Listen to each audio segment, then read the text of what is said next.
This diagram compares two approaches to metabolic health. On the left is the modern trend of acute detoxification. The sharp downward spike represents an aggressive event for immediate toxin extraction, often resulting in physiological volatility and systemic stress. Ayurveda takes the opposite approach, where stability depends on the balance between functional principles, digestive capacity, and transport channels. This is a three-stage methodology: preparation, known as Panchakarma; principal therapy, known as Pradhanakarma; and recovery, known as Paschatkarma. Under this model, physiological health is defined by the dynamic harmony of these interconnected systems, rather than the mere absence of toxins. Every clinical intervention in this system relies on a single foundation: Agni. This is the body's centralized digestive and metabolic capacity. Attempting deep tissue purification on a body with weak or irregular Agni is strictly contraindicated in the classical texts. When Agni is compromised, the body produces Ama, a heavy, incompletely processed metabolic residue. This material accumulates and physically obstructs peripheral biological channels. Because the body cannot properly assimilate this residue, it eventually lodges deep within the peripheral tissues. This makes metabolic preparation non-negotiable. The body cannot safely eliminate a substance it has not first properly processed. In Phase 1, or Purvakarma, the focus is entirely on preparation. No purification occurs during this stage. This model illustrates the first clinical objective: Dipana and Pachana.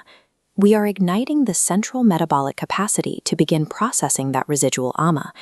Once central digestion is stabilized, the objective shifts from processing to physical mobilization. Through snehana, internal and external oleation, the practitioner physically softens the tissues. This process loosens the aggravated functional principles, or doshas, that have become lodged in the periphery. The next step is Swedana, or therapeutic sweating. This is the mechanism used to guide these loosened doshas back into the gastrointestinal tract for safe, controlled elimination. This systematic mobilization protects the body's structural integrity, ensuring the tissues are not damaged when the elimination phase begins. We now move to Phase 2, Pradhanakarma. This is the stage of targeted elimination. Selection of these therapies is dictated by the individual's constitution, or Prakriti, and their current imbalance, or Vikriti. Patients rarely receive all 5 classical procedures. Vamana is a specialized therapeutic emesis targeted at Kapha predominance, which relates to the body's structural and lubricating principles. For aggravated Pitta, the principle of metabolism and heat, the practitioner utilizes Virachana, or therapeutic purgation through the lower GI tract. Basti, or medicated enema therapy, is used to modulate Vata, the principle governing movement and the nervous system. Nasya targets the structures above the clavicle, including neurological pathways and the sinuses, through nasal administration. While historical texts include bloodletting as a 5th therapy, modern clinical environments prioritize contemporary safety standards and typically omit it. The entire process is governed by Samyak Yoga, the continuous clinical monitoring of the patient's response to ensure the intervention remains appropriate. Pradhanakarma functions as a precise protocol, deploying specific mechanical levers only when the clinical data indicates they are necessary. Phase 3 is Paschatkarma. The end of the principal therapies is not the end of the treatment, it is the beginning of recovery. Post-procedure, the gastrointestinal tract is highly sensitive. Immediate return to a standard complex diet will overwhelm the recovering digestive system. This staircase illustrates Samsarjana Krama. It is a carefully planned, graded reintroduction of food designed to systematically rebuild digestive strength. The progression moves from simple liquids like light rice broths to complex, solid foods. The complexity of the food is matched exactly to the increasing gauge of the patient's Agni.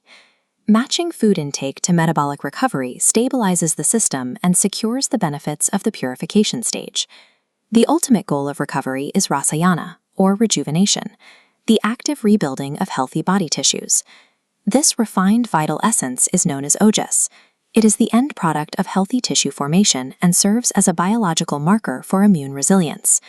Protecting ojas during this phase requires strict clinical prescriptions, prioritized restorative sleep, managed physical activity, and controlled sensory input. Clinical detoxification is measured not by what is removed, but by the resilience of the vital essence that is rebuilt in its wake. Authentic Panchakarma relies on these specific biological variables, Prakriti, Vikriti, Agni, and Bala, making it impossible to standardize into a generic wellness package. As these timelines show, the duration, intensity, and sequence of therapies must shift to match every patient's unique algorithm. Modern clinical practitioners adapt these classical protocols for contemporary high-stress lifestyles without compromising the underlying therapeutic intent.